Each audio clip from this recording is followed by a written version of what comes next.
উগ্রবাদ ও চরমপন্থাকে প্রশ্রয় দেবে না সরকার, বললেন প্রধানমন্ত্রী। দুর্নীতিবাজদের বিরুদ্ধে কঠোর হওয়ার আহ্বান বিরোধী দলের।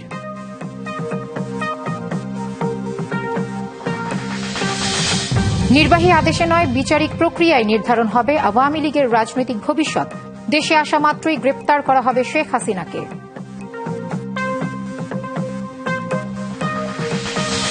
শেখ হাসিনা পরিবার ও 10 শিল্পগোষ্ঠীর দেশে বিদেশে ৭৬,০০০ কোটি টাকার সম্পদ জব্দ। অন্তর্বর্তী সরকারের সময় সন্দেহজনক লেনদেন দ্বিগুণ।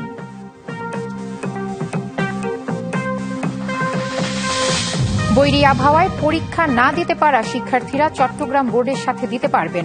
শিক্ষামন্ত্রীর পদত্যাগ দাবিতে আজও বিক্ষোভ।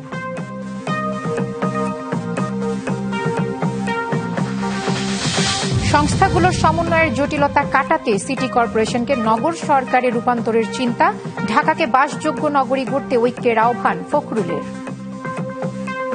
উগ্রবাদ চরমপন্থার ঠাঁই হবে না বাংলাদেশে। দুর্নীতি ঠেকাতেও শক্ত অবস্থানে সরকার। ত্রয়োদশ জাতীয় সংসদের দ্বিতীয় অধিবেশনের সমাপনীতে কথা জানিয়েছেন প্রধানমন্ত্রী তারেক রহমান। তিনি বলেন, ভবিষ্যতে স্বৈরাচার রুখতে সরকার এবং বিরোধী দল ঐক্যবদ্ধ আছে। সব সুযোগ সুবিধা নিয়ে ইউনিভার্সাল কার্ড আসছে জানিয়ে বাজেটের সুফল জনগণের কাছে পৌঁছে দিতে সবার সহযোগিতা কামনা করেন প্রধানমন্ত্রী। সমাপনী বক্তব্য রাখার জন্য আহ্বান জানাচ্ছি। ত্রয়োদশ জাতীয় সংসদের দ্বিতীয় অধিবেশনে সমাপনী বক্তব্য দেন প্রধানমন্ত্রী তারেক রহমান। আমরা এমন একটি বাংলাদেশ গড়ে তুলতে চাই যেখানে রাষ্ট্র এবং সরকার হবে জনগণের কাছে জবাবদিহিমূলক। জনগণের কাঙ্ক্ষিত এবং জনবান্ধব বাজেট হয়েছে, যা নিয়ে দেশকে এগিয়ে নিতে সরকারি পদক্ষেপ তুলে ধরেন প্রধানমন্ত্রী। এই বাজেটটি অনেকটাই জনবান্ধব। এই বাজেটের সুফল যদি জনগণের কাছে পৌঁছে দিতে হয় তাহলে অবশ্যই সবার সহযোগিতা কামনা করি। জুলাই গণ অভ্যুত্থানে শহীদের শ্রদ্ধার সাথে স্মরণ করে তারেক রহমান বলেন, জুলাই যোদ্ধাদের ক্ষতিগ্রস্ত পরিবারগুলোরও পাশে দাঁড়াবে সরকার। দেশ স্বাধীনে যারা জীবনকে উৎসর্গ করেছেন, যারা আহত হয়েছেন, সেই সকল মুক্তিযোদ্ধাদের যেমন আমরা এখনো ঋণ শোধ করছি, সেভাবে 17 বছর ধরে যে সকল রাজনৈতিক কর্মী বিভিন্ন দলের তারা যেভাবে নিজেদেরকে উৎসর্গ করেছেন, ক্ষতিগ্রস্ত হয়েছেন, ঠিক একইভাবে জুলাই যোদ্ধা যারা নিজেদেরকে উৎসর্গ করেন, যারা ক্ষতিগ্রস্ত হয়েছেন, আমরা সরকারের পক্ষ থেকে সিদ্ধান্ত গ্রহণ করেছি এই সকল মানুষের পাশে রাষ্ট্রীয় অর্থনৈতিক অবস্থা বিবেচনা করে আমরা তাদের পাশে দাঁড়াবো। মাননীয় স্পিকার, ফ্যাসিস্ট সরকারের সময় $16 বিলিয়ন পাচার হয়েছে, 3 লাখ কোটি টাকা হরিলুট করা হয়েছে বিদ্যুৎ খাতে। এই তথ্য জানিয়ে প্রধানমন্ত্রী বলেন, দুর্নীতি প্রতিরোধে বদ্ধপরিকর তার সরকার। আমরা দেখেছি স্বৈরাচারের সময় কিভাবে প্রতি বছর এই দেশ থেকে $16 বিলিয়ন পাচার করে দেওয়া হয়েছে, যার ফলে এই দুর্নীতিকে যে কোনো ভাবেই হোক, সেটি হাত বেঁধেই হোক, টুটি চেপেই হোক, যে কোনো ভাবে নিয়ন্ত্রণ করতে বর্তমান সরকার বদ্ধপরিকর। তারেক রহমান বলেন, ভবিষ্যতে আর কেউ যাতে স্বৈরাচার হয়ে উঠতে না পারেন সেজন্য ঐক্যবদ্ধ সবাই। জোর দেন উগ্রবাদ দমনের উপরও। মাননীয় স্পিকার, এই বাংলাদেশ আর যাতে কখনো কোনোভাবেই ফ্যাসিবাদ স্বৈরাচার মাথা চাড়া দিয়ে উঠতে না পারে, আর যাতে আমাদের এই প্রিয় মাতৃভূমি তাবেদারি রাষ্ট্রে পরিণত হতে না পারে, মাননীয় স্পিকার, এই প্রশ্নে আমরা সংসদে বিরোধী দল এবং সরকারি দল আমাদের মধ্যে রয়েছে জাতীয় ঐক্য, এবং যে কোনো মূল্যে এই জাতীয় ঐক্য অটুট এবং বজায় থাকবে ইনশাআল্লাহ। মাননীয় স্পিকার, ঋণ নির্ভরতা থেকে বেরিয়ে বিনিয়োগ নির্ভর অর্থনীতি গড়ার উদ্যোগের কথাও জানান প্রধানমন্ত্রী তারেক রহমান। ধন্যবাদ মাননীয় সংসদ নেতা, বিরোধী দলের নেতা এবং সমস্ত সংসদ সদস্যদেরকে। Bijan Kumar Das, DBC news, Dhaka. দুর্নীতিবাজদের হাতকড়া পরাতে সরকার প্রধানের কাছে আহ্বান জানিয়েছেন বিরোধী দলের নেতা ডাক্তার শফিকুর রহমান। ত্রয়োদশ জাতীয় সংসদের দ্বিতীয় অধিবেশনের সমাপনী বক্তব্যে তিনি এই আহ্বান জানান। এ সময় তিনি আরও বলেন, সংসদ সদস্যরা যদি দুর্নীতির পৃষ্ঠপোষক না হন তাহলে বাংলাদেশ থেকে দুর্নীতি বিদায় করা সম্ভব। ঢাকার জলাবদ্ধতা জাতির জন্য লজ্জাজনক বলেও মন্তব্য করেন ডাক্তার শফিকুর রহমান। দীর্ঘস্থায়ীভাবে জলাবদ্ধতা নিরসনে একটি কার্যকর ব্যবস্থা নিতে সরকারের প্রতি আহ্বান জানান তিনি। বিরোধী দলের সংসদ সদস্যদের ন্যায্য প্রাপ্তি থেকে বঞ্চিত করা হচ্ছে বলে সংসদে অভিযোগ তোলেন বিরোধী দলের নেতা। শেখ হামাদ হানি সড়ক নামে নামকরণের প্রস্তাব করছি। আমি আমি প্রস্তাব করছি যে বাংলাদেশ জাতীয় সংসদ দুর্নীতির পৃষ্ঠপোষক যদি এই সংসদ না হয়, আমি অ্যাবসলিউটলি কনফিডেন্ট বাংলাদেশ থেকে দুর্নীতি কানে ধরে বিদায় নিবে। আমরা আপাতত চাচ্ছি দুর্নীতির হাত চেপে ধরেন এবং হাতের মধ্যে কড়া লাগাই দেন, হ্যান্ডকাপ পরাই দেন, দিয়ে বলেন যে আর বাড়াবাড়ি করলে পায়েও তোমাকে ক্রস বেড়ি লাগাই দেব। এরপরে যদি আর বাড়াবাড়ি করো তাইলে ঠিকই মুখে তালা দিয়ে দেব।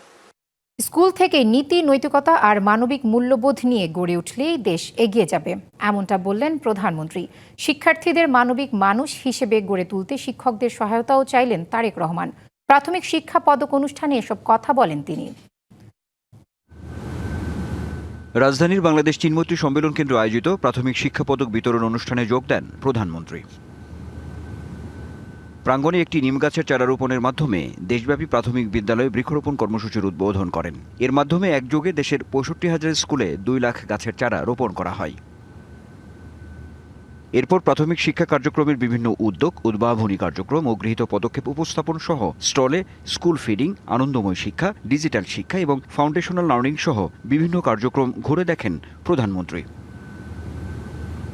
প্রাথমিক শিক্ষা পদক প্রদানের মূল অনুষ্ঠানে ক্রীড়া, সাংস্কৃতিক, বিষয়ভিত্তিক কুইজ সহ 21 ক্যাটাগরিতে জাতীয় পর্যায়ে বিজয়ীদের হাতে পুরস্কার তুলে দেন তারেক রহমান। এছাড়া ব্যক্তি পর্যায়ে 15 এবং প্রতিষ্ঠান পর্যায়ে 2 ক্যাটাগরিতে সম্মাননা দেওয়া হয়।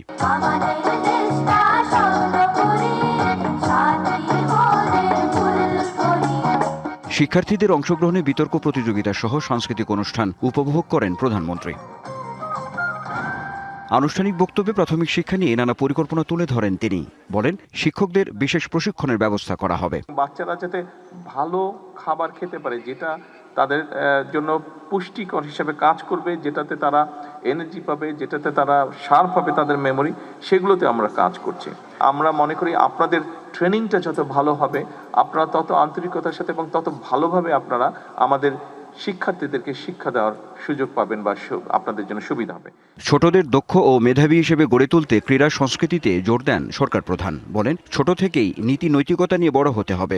এই বাচ্চাদের মনে আমরা ভ্যালুস বা এথিক্স যেগুলো আছে সেগুলো আমরা তাদের মনের মধ্যে দিতে পারি, তাদেরকে সেই শিক্ষা, সেই জ্ঞানটি আমরা দিতে পারি। এবং আমি মনে করি ব্যক্তিগতভাবে একটি জাতির জীবনে যদি এথিক্স এবং ভ্যালুস শিক্ষা থাকে, তাহলেই আমরা একটি শক্তিশালী, সুন্দর, ডিসিপ্লিন একটি জাতি হিসাবে আমরা গড়ে তুলতে পারবো। একটি জাতি শুধু যদি শিক্ষা থাকে তাহলে কিন্তু আমার মনে হয় না জাতি হিসাবে তারা শক্ত বুনিয়াদের উপরে গড়ে উঠতে পারবে। শিক্ষার সাথে সাথে যদি কালচার না থাকে, একটি জাতির নিজস্ব, যা শত হাজার বছর ধরে গড়ে ওঠে, কালচার বা ঐতিহ্য গড়ে ওঠে, এই বিষয়গুলো আমাদের বাচ্চাদেরকে জানাতে হবে, এই বিষয়গুলো তাদেরকে আমাদের ভেতরে দিতে হবে। মানবিক বাংলাদেশ গড়ে তোলার প্রত্যয় ব্যক্ত করে নতুন প্রজন্মকে এই বোধে উদ্বুদ্ধ করতে হবে বলেও মনে করেন প্রধানমন্ত্রী।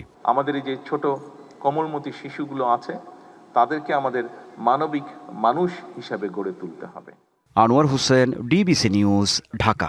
নির্বাহী আদেশে নয়, কার্যক্রম নিষিদ্ধ আওয়ামী লীগের রাজনৈতিক ভবিষ্যৎ নির্ধারণ হবে বিচারিক প্রক্রিয়ায়, কথা জানিয়েছেন স্বরাষ্ট্রমন্ত্রী সালাউদ্দিন আহমেদ। বুধবার ঢাকা বিশ্ববিদ্যালয়ের টিএসসিতে ছাত্রদল আয়োজিত এক অনুষ্ঠানে তিনি এ মন্তব্য করেন। বলেন, সংবিধানের 47 অনুচ্ছেদ অনুযায়ী রাজনৈতিক দল হিসেবে আওয়ামী লীগকে বিচারের মুখোমুখি করা যাবে। ভবিষ্যতে কোনো সরকার যেন ফ্যাসিবাদী হয়ে উঠতে না পারে, সেজন্য জুলাইয়ের চেতনাকে ধারণ করার আহ্বানও জানান স্বরাষ্ট্রমন্ত্রী। শেখ হাসিনার বিচার প্রসঙ্গে সরকারের অবস্থান পুনর্ব্যক্ত করে স্বরাষ্ট্রমন্ত্রী বলেন, দেশে আসা মাত্রই তাকে গ্রেপ্তার করা হবে।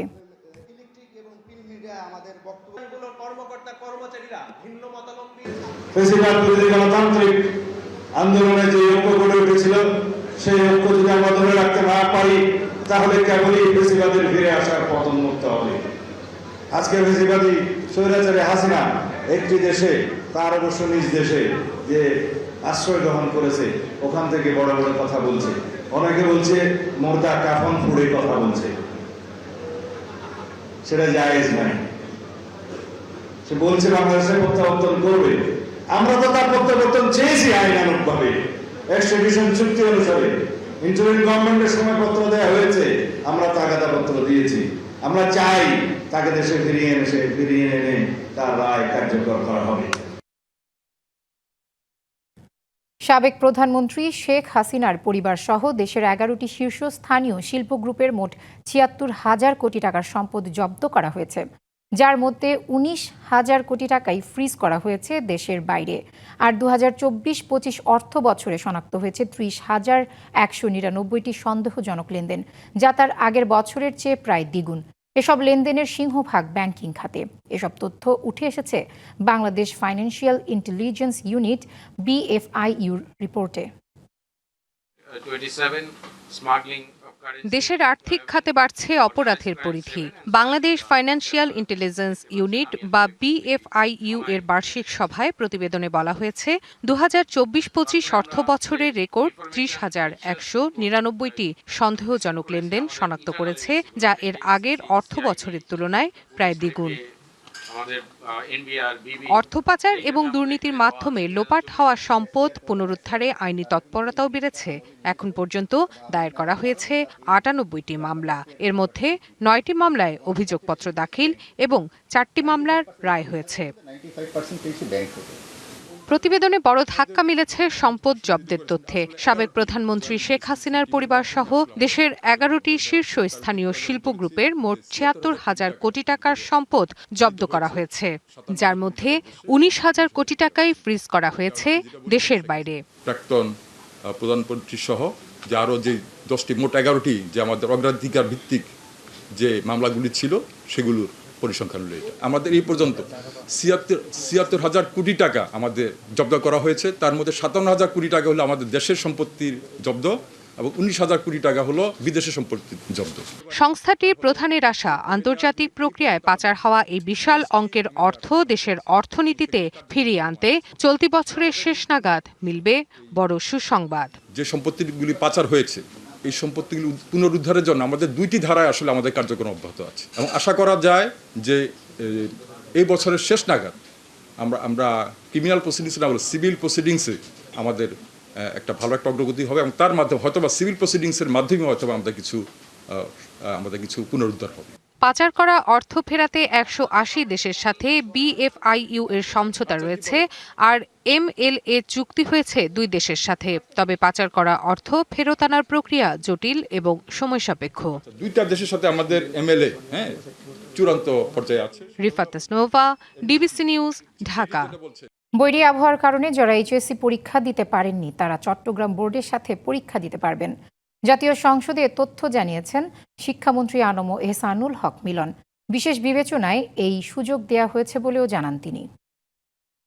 প্রতিকূল আবহাওয়া কিংবা সংশ্লিষ্ট অনিবার্য কারণে যারা চলমান SSC ও সমমান পরীক্ষা 2026 এর কোনো বিষয়ে অংশগ্রহণ করতে পারেনি তারা চট্টগ্রাম শিক্ষা বোর্ডের ইতিমধ্যে স্থগিত হওয়া সংশ্লিষ্ট বিষয়ে অভিন্ন প্রশ্নপত্রে শিক্ষা মন্ত্রণালয় কর্তৃক নির্ধারিত একই তারিখে ওই সময়ে পরীক্ষা অংশগ্রহণ করতে পারবেন। শিক্ষামন্ত্রীর পদত্যাগ সহ 3 দফার দাবিতে আজও রাজধানী সহ দেশের বিভিন্ন এলাকায় বিক্ষোভ করেছেন শিক্ষার্থীরা। বিকেলে সচিবালয় অভিমুখে তাদের লং মার্চ আটকে দেয় পুলিশ। দুপুরে রাজধানীর উত্তরায় BNS সেন্টারের সামনে সড়ক অবরোধ করেন শিক্ষার্থীরা। সন্ধ্যায় আবারও শাহবাগ মোড় অবরোধ করে বিক্ষোভ করছে পরীক্ষার্থীরা। টানা বৃষ্টি ও জলাবদ্ধতার মধ্যেই সোমবার SSC পরীক্ষা নেয়ার প্রতিবাদ ও শিক্ষার্থীদের শিক্ষামন্ত্রীর একটি মন্তব্যকে কেন্দ্র করে মঙ্গলবার সকাল থেকে রাজপথে বিক্ষোভ শুরু করে শিক্ষার্থীরা। দাবি জানায় শিক্ষামন্ত্রী আনম এহসানুল হক মিলনের পদত্যাগের। এদিন পরীক্ষার্থীদের নিয়ে নিজের মন্তব্যের জন্য দুঃখ প্রকাশ করেন শিক্ষামন্ত্রী। আমি কাউকে উদ্দেশ্যপ্রণোদিতভাবে কিছু বলি নাই। যদি কেউ আহত হয়ে থাকে সিম্পলি আমি দুঃখ প্রকাশ করি। একই দাবিতে বুধবারও সকাল থেকে রাজধানীর সায়েন্স ল্যাব সহ বিভিন্ন এলাকায় সড়ক ও মহাসড়কে বিক্ষোভ করেন শিক্ষার্থীরা। আমরা দেখাই দিব আমরা পারভেজ মুরগি না অন্য কিছু। এই পারভেজ মুরগিদের জন্যই উনি আজকে দেশের মন্ত্রী হয়েছে। নেক্সট এক্সামগুলোতে ইভেন পরবর্তী বছরগুলোতে যাতে এরকম প্রবলেমগুলো আমাদের আর ফেস করতে না হয়, আমাদের যাতে অ্যাড্রেস করতে না হয়, এই জন্য হচ্ছে তার কাছে আমাদের এই দাবি। বিগত 6 বছরের বোর্ড প্যাটার্নই আসছে, আনকমন কিছু আসে নাই। সবারই পরীক্ষা খুব বেশি ভালো হয়েছে। রাজধানীর উত্তরায় BNS সেন্টারের সামনে সড়কে অবরোধ করেন শিক্ষার্থীরা। তবে বিকেল 4টার পর সেখানে যান চলাচল স্বাভাবিক হয়। আমরা তো নকল করার জন্য একদম হলে যাই নাই, আমরা বোর্ড পরীক্ষা দিচ্ছি এখানে। আমার প্রশ্ন আসে নাই, পুরো টেস্ট পেপার আমরা ছন্ন বিচ্ছন্ন করে আসছি, তাও কোনো প্রশ্ন ওইরকম ভাবে কমন পড়ে নাই। বিকেল 3:30টার পর রাজধানীর সায়েন্স ল্যাব মোড় থেকে লং মার্চ নিয়ে সচিবালয়ের দিকে যেতে চাইলে পুলিশ আটকে দেয় শিক্ষার্থীদের। এ সময় শিক্ষামন্ত্রীর পদত্যাগ না করা পর্যন্ত আন্দোলন চালিয়ে যাওয়ার হুঁশিয়ারি দেন তারা। এদিকে বেলা 3টার দিকে চট্টগ্রাম নগরীর 2 নং গেট এলাকায় সড়ক অবরোধ করে এইচএসসি পরীক্ষার্থীরা। সামনে যে পরীক্ষাগুলো আছে ওইগুলোর মান যেন একটু সহজ করে হয়, সবকিছু প্রপারলি, আর আমাদের যে খাতা আছে পরীক্ষার খাতাগুলো এগুলো যেন ভালোভাবে মূল্যায়ন করা। একই দাবিতে রাজশাহীতে দ্বিতীয় দিনের মতো রাজশাহী ঢাকা মহাসড়কে অবরোধ করে বিক্ষোভ করেছেন শিক্ষার্থীরা। অন্যদিকে বরিশাল শিক্ষা বোর্ডের সামনে ঢাকা বরিশাল মহাসড়ক অবরোধ করে বিভিন্ন কলেজের এইচএসসি শিক্ষার্থীরা। এছাড়াও রাজশাহী, সিরাজগঞ্জ, গোপালগঞ্জ, ভোলা, কুষ্টিয়া সহ বিভিন্ন জেলায় বিক্ষোভ করে। শিক্ষামন্ত্রীর পদত্যাগ, এইচএসসি ও সমমানের পরীক্ষা স্থগিত সহ বিভিন্ন দাবি জানান শিক্ষার্থীরা। Sania Ahmed, DBC news, Dhaka. পরিচ্ছন্ন নগরের জন্য বিভিন্ন সংস্থার মধ্যে সমন্বয়ের জটিলতা কাটিয়ে উঠতে সিটি কর্পোরেশনকে নগর সরকারে রূপান্তরের উদ্যোগ নিতে চায় সরকার। রাজধানীতে এক সেমিনারে প্রধানমন্ত্রীর এমন পরিকল্পনার কথা জানিয়েছেন স্থানীয় সরকার মন্ত্রী মির্জা ফখরুল ইসলাম আলমগীর। পাশাপাশি বাসযোগ্য নগরী গড়তে রাজনৈতিক মতবিরোধের ঊর্ধ্বে কাজ করতে সবার প্রতি আহ্বান জানান তিনি। নগরের বর্জ্য ব্যবস্থাপনা শীর্ষক এই সেমিনারের আয়োজন করে ঢাকা উত্তর সিটি কর্পোরেশন। আলোচনায় অংশ নেন স্থানীয় সরকার মন্ত্রী সহ অন্যান্য অংশীজনরা। উঠে আসে রাজধানীর বিভিন্ন সমস্যা ও এর সমাধানের উপায়। এই নগরীকে পরিকল্পনা মাফিক কাজ করতে হলে আমাদেরকে একটু সময় নিতেই হবে। এ সময় স্থানীয় সরকার প্রতিমন্ত্রী মীর শাহে আলম নগর ব্যবস্থাপনায় সরকারের নেওয়া বিভিন্ন পদক্ষেপের কথা তুলে ধরেন। আসলে সিটি প্রশাসকের কাছে কি সব ডিপার্টমেন্ট রয়েছে? ওনার অধীনস্থ সব ডিপার্টমেন্ট নাই।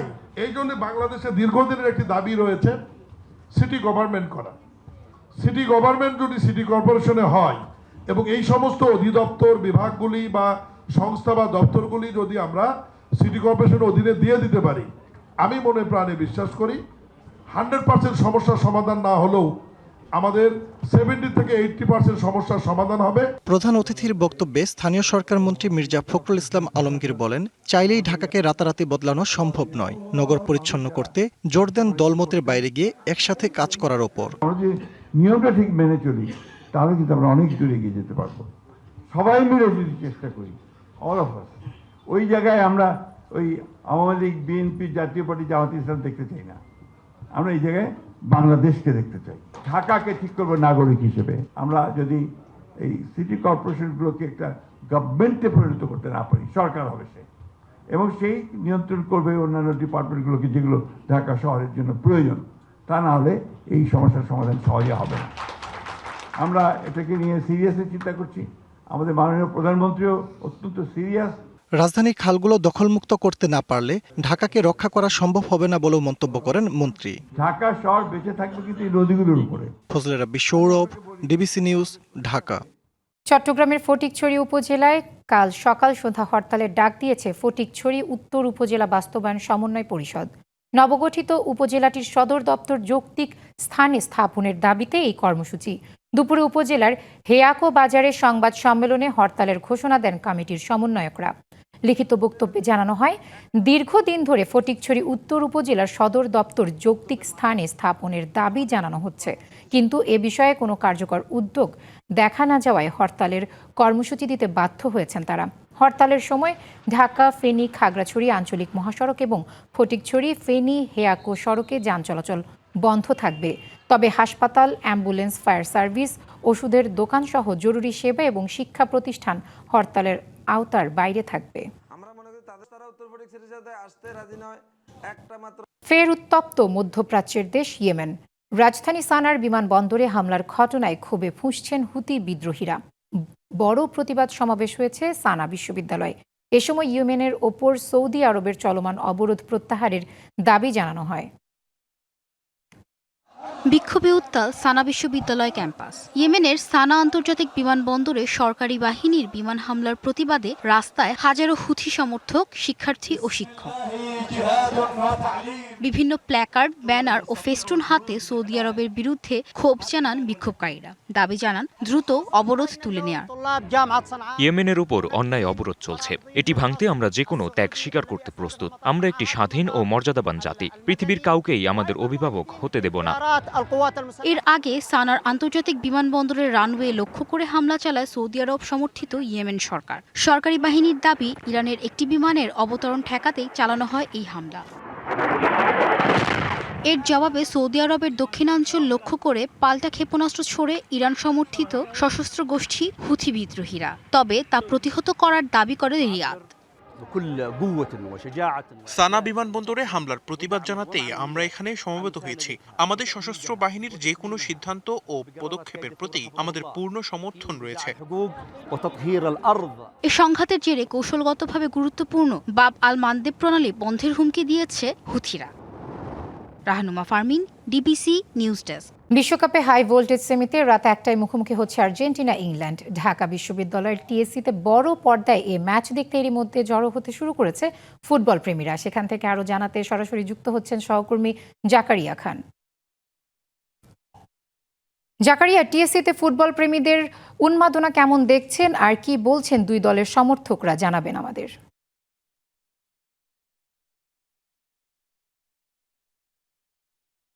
প্রিয়া, আর কিছুক্ষণ পরেই কিন্তু শুরু হতে যাচ্ছে ফুটবল বিশ্বকাপ 2026-এর দ্বিতীয় সেমিফাইনাল। যে দ্বিতীয় সেমিফাইনালে মুখোমুখি হবে চির প্রতিদ্বন্দ্বী আর্জেন্টিনা এবং ইংল্যান্ড, এবং সেই ম্যাচকে ঘিরে কিন্তু ইতিমধ্যেই ঢাকা বিশ্ববিদ্যালয় এরিয়া কিন্তু জমজমাট হয়ে উঠেছে। ভক্তরা আসছেন।